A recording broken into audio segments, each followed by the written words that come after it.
Hello, hello, কি অবস্থা সবার? কেমন আছেন? আমি আশা করছি আপনারা সবাই ভালো আছেন। ওকে, আমি আলহামদুলিল্লাহ আপনাদের দোয়ায় যথেষ্ট ভালো আছি। তো আজকে চলে আসলাম আরো একটি লেকচার নিয়ে। মিশন 2.0 এনটি এর আরো একটি টাইপকে আমরা আজকে খতম করব। ঠিক আছে? আমরা ইতিমধ্যে হচ্ছে proper noun, common noun, collective noun, material নাউনকে একদম শেষ করে ফেলছি। আজকে আমরা হচ্ছে অ্যাবস্ট্রাক্ট নাউন আছে, এই অ্যাবস্ট্রাক্ট নাউনকে খতম করব। ঠিক আছে? আমি আশা করি যে আপনারা যারা হচ্ছে আগের লেকচার গুলো করছেন তাদের আর মনে হয় না যে আপনারা বিভিন্ন জব বা অ্যাডমিশন, বিসিএস, ব্যাংক যে প্রশ্নগুলো আছে সেগুলো নিয়ে হচ্ছে পড়াশোনা করলে আমার মনে হয় না আপনারা ঠেকবেন। ওকে, তো যাই হোক, ঠিক সেইভাবে আজকে আমরা শেষ করবো হচ্ছে অ্যাবস্ট্রাক্ট নাউনকে। অ্যাবস্ট্রাক্ট নাউন কি, কোত্থেকে এর উৎপত্তি, কি কি জানলে আমরা প্রপার ভাবে এটাকে শেষ করতে পারবো এবং এই বিষয়টার উপর একটা কনফিডেন্স, একটা ফুল ফুল একটা ধারণা আমরা আজকে পেয়ে যাবো। ওকে, তো যারা আপনারা নতুন মানে অ্যাবস্ট্রাক্ট নাউন খালি নাম শুনছেন যে হ্যাঁ এটা একটা নাউন, তারাও দেখতে থাকেন। আমি বেসিক থেকে অ্যাডভান্স লেভেলে সবকিছু শিখিয়ে দেবো, আপনাদের কোনো সমস্যা হবে না। ওকে, তো যাই বেশি কথা না বলে আমরা শুরু করি। ওকে, তো আমাদের অ্যাবস্ট্রাক্ট নাউন, আচ্ছা যাক, আমরা এভাবে শুরু করি অ্যাবস্ট্রাক্ট নাউনটাকে যে নাউন মূলত হচ্ছে নাম। আমরা নাউন নিয়ে যখন আলোচনা করা হবে আমরা আসলে নামের ভেরিফিকেশন নিয়ে আলোচনা করি যে এটা এই নাম, ওটা ওই নাম, এটা এই জিনিসের এই নাম ওই নাম। ঠিক আছে না? তো এতদিন আমরা যে নাউন গুলো নিয়ে আলোচনা করছি সেগুলো হচ্ছে আমাদের চোখে দেখা গিয়েছে, ধরা গিয়েছে, স্পর্শ করা গিয়েছে, যেগুলো টাচ করা গিয়েছে। ঠিক আছে? কিন্তু আজকে যে নাউন গুলো নিয়ে আলোচনা করব সেগুলো আমাদের ধরা ছোঁয়ার বাইরে। ঠিক আছে না? আমরা সেটাকে ধরতে পারবো না, আমরা সেটাকে দেখতে পাবো না, আমরা সেটাকে স্পর্শ করতে পারবো না। ঠিক আছে? ডোন্ট টাচ, বলে না ডোন্ট টাচ মি। ঠিক আছে? মানে এই নাউন গুলোকে হচ্ছে আমরা টাচ করতে পারবো না। ঠিক আছে? চলেন যাই, টাচ করতে পারবো না বলতে আচ্ছা আমরা পড়ি, আমরা জেনে যাবো। ঠিক আছে? তো এক নম্বরে যে বিষয়টা আমরা জানবো সেটা হচ্ছে যে আমাদের হচ্ছে রেনান মার্টিন একটা সংজ্ঞা দিছে। ঠিক আছে? তারা দুজন সংজ্ঞাটা এরকম ভাবে দিয়েছে অ্যাবস্ট্রাক্ট নাউনের যে an abstract noun is usually the name of quality, the name of quality, একটু লক্ষ্য রাখতে হবে, the name of quality, action, action or state, ঠিক আছে, considered apart from the object to which it belongs। তেনারা দুজন বলছে যে অ্যাবস্ট্রাক্ট নাউনটা হচ্ছে এমন একটা নাউন যেটা হচ্ছে কোন নাউনের গুণ বুঝাবে, কাজ বুঝাবে অথবা অবস্থার নাম বুঝাবে। ঠিক আছে? আমরা যদি এক নাম্বার বৈশিষ্ট্যটা লিখতে যাই অ্যাবস্ট্রাক্ট নাউন থেকে যা জানতে হবে, তো আমরা পাচ্ছি যে হচ্ছে ঠিক আছে, কোয়ালিটি, পাচ্ছি হচ্ছে অ্যাকশন, তারপরে পাচ্ছি হচ্ছে, ঠিক আছে। আমরা এক নম্বরে অ্যাবস্ট্রাক্ট নাউনে এক নম্বরে হচ্ছে রেনান মার্টিনের সংজ্ঞাটা পড়ে তিনটা জিনিস জানতে পারছি যে অ্যাবস্ট্রাক্ট নাউন হতে হলে সেটাকে কোনো নাউনের কোয়ালিটি মানে গুণ বোঝাতে হবে, অ্যাকশন মানে হচ্ছে কাজ বোঝাতে হবে, স্টেট অবস্থা বোঝাতে হবে। ওকে, এগুলো পড়ার দরকার নাই, জাস্ট এই তিনটা এক নম্বর বৈশিষ্ট্য আমরা হচ্ছে এই তিনটা পাচ্ছি। এখন বিষয় হচ্ছে যে কোয়ালিটি, কোয়ালিটি বলতে কি বোঝাচ্ছে? কোয়ালিটি বলতে হচ্ছে গুণ, যে একটা মানুষ উদার, ঠিক আছে, তাহলে মানুষটা কেমন? উদার, এটা হচ্ছে তার গুণ। মেয়েটি সুন্দর, মেয়েটি কেমন? সুন্দর, এটা হচ্ছে তার একটা গুণ। ঠিক আছে? তারপরে হচ্ছে লোকটি শক্তিশালী, লোকটি হচ্ছে শক্তিশালী, সে কেমন? শক্তিশালী, এটা হচ্ছে তার গুণ। ঠিক আছে? তো এখানে আমরা কোয়ালিটিতে যে এক্সাম্পল গুলো দিতে পারি সেটা হচ্ছে যেমন হচ্ছে কাইন্ডনেস। ঠিক আছে? কাইন্ডনেস মানে কি? উদারতা। তারপরে আমরা এখানে দিতে পারি হচ্ছে বিউটি, বিউটি মানে হচ্ছে সৌন্দর্য। তারপর হচ্ছে অনেস্টি, সততা। লোকটি কেমন? অনেস্ট, ঠিক আছে না? সততা। তারপর হচ্ছে মেয়েটি কেমন? সুন্দর, বিউটি, ঠিক আছে, গুণ। তার মানে যে কাইন্ডনেস, বিউটি, অনেস্টি এগুলো হচ্ছে আমাদের কি অ্যাবস্ট্রাক্ট নাউন।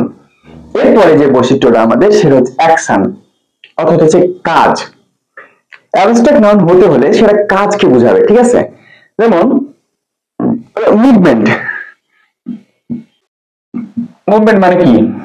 নড়াচড়া। তারপরে হচ্ছে লাফটার, লাফটার মানে কি? হাসা। তারপর হচ্ছে কি জাজমেন্ট, আচ্ছা ওগুলো না লিখে মুভমেন্ট, লাফটার, জাজমেন্ট, এগুলো হচ্ছে আমাদের কি অ্যাকশন।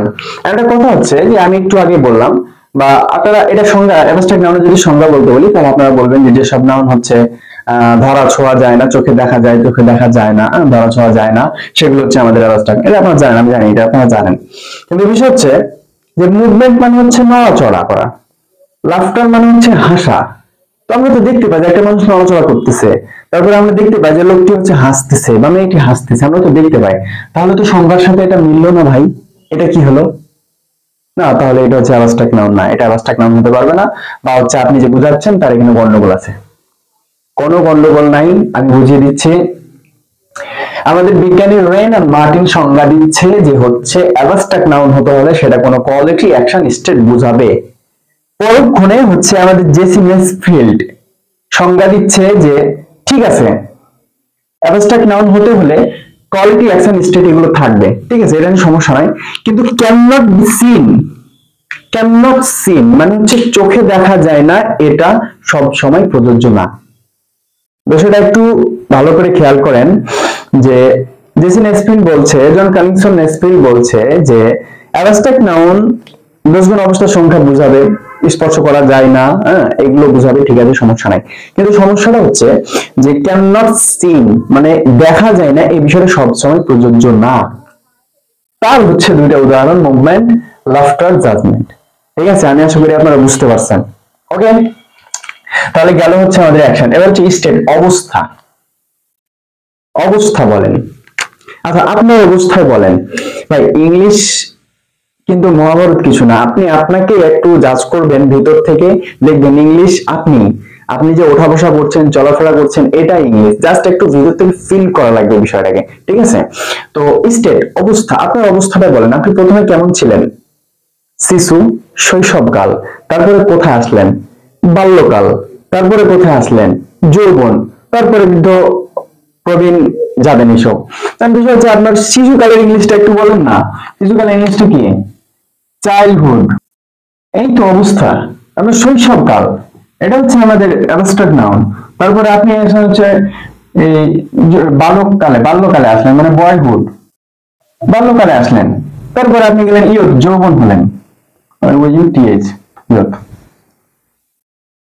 ঠিক আছে, তাহলে আমাদের এক নাম্বার যে বৈশিষ্ট্যটা সেটা আমরা হচ্ছে রেন আর মার্টিনের সংজ্ঞাটা বুঝে ফেললাম যে অ্যাবস্ট্রাক্ট নাউন হতে হলে সেটাকে কোয়ালিটি বোঝাবে, না অ্যাকশন বোঝাবে, না হচ্ছে স্টেট বোঝাবে। কোয়ালিটির ভিতরে কাইন্ডনেস, বিউটি, অনেস্টি, অ্যাকশনের ভিতরে হচ্ছে মুভমেন্ট, লাফটার, স্টেট অবস্থার ভিতরে হচ্ছে শিশুকাল, বাল্যকাল, যৌবন কাল, এগুলো। ঠিক আছে, আমাদের এক নাম্বার বৈশিষ্ট্য গেল। এবার দুই নম্বরে আমাদের যে বৈশিষ্ট্যটা জানতে হবে যে অ্যাবস্ট্রাক্ট নাউনের পূর্বে সাধারণত আর্টিকেল বসে না। নো আর্টিকেল, ঠিক আছে, অ্যাবস্ট্রাক্ট নাউনের পূর্বে কখনো আর্টিকেল বসে না। Honesty is the best policy, অনেস্টির পূর্বে কিন্তু কোনো আর্টিকেল নাই, ঠিক আছে। কিন্তু একটু এনবি আছে। এনবিটা কেমন? এনবিটা হচ্ছে যে নির্দিষ্ট করে যদি কোনো গুণকে বোঝায়। আমি যদি বলি হচ্ছে মেয়েগুলো সুন্দর, ঠিক আছে, মেয়েগুলো সুন্দর, আমি কিন্তু একটা মেয়েকে নির্দিষ্ট করে বলিনি, সকল মেয়েকে বলছি মেয়েগুলো সুন্দর, সকলের বৈশিষ্ট্যকে বোঝাচ্ছে। এখানে বিউটির সামনে কোনো আর্টিকেল বসবে না।